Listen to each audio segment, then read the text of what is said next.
टप्प्यात आपला समाजाचे लेकरं सुखी करू आणि हे समाजाला पटलंय म्हणून आम्ही समाजही शांत आहे, मी पण शांत आहे. हळूहळू महाराष्ट्रातला सगळा समाज तुम्हाला 1 वर्षात आरक्षण.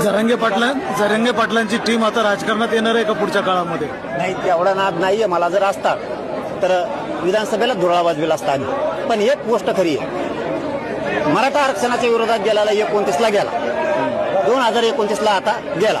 आणि दुसरं पण सांगतो, त्यांनी प्रश्न विचारला म्हणून, मराठा आरक्षणचा जो जी आर काढला गेला मराठवाड्याचा, त्याची सरकारची जबाबदारी आहे प्रमाणपत्र वाटण्याची. त्याचबरोबर मराठवाड्यातल्या सगळ्या मराठ्यांना सांगतो, उद्यापासून किमान तुम्ही या माकणे गावच्या पवित्र भूमीतून सांगतो, सगळ्या मराठ्यांनी मराठवाड्यातल्या आपण आपल्या आमदाराला पुढे घाला, त्यांना विचारा तुमच्या सरकारनं जी आर काढलाय आमच्या लेकरासाठी, मग प्रमाणपत्र का देत नाहीत? ही आमदाराची सुद्धा जबाबदारी आहे की सगळे प्रमाणपत्र काढून द्यायची. कारण जे आर त्यांच्या सरकारनं काढलाय ते खुशाल आमदार घरी झोपायलेत.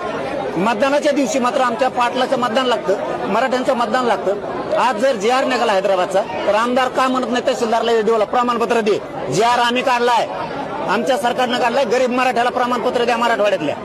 आणि हे आमदारांनी म्हणावं, माझे हात जोडून विनंती आहे मराठवाड्यातल्या सगळ्या आमदारांना की तुम्ही तहसीलदारला ओएडींना फोन करून विचारा, जे आर काढलाय तुम्ही जे आर प्रमाण कुणबे प्रमाण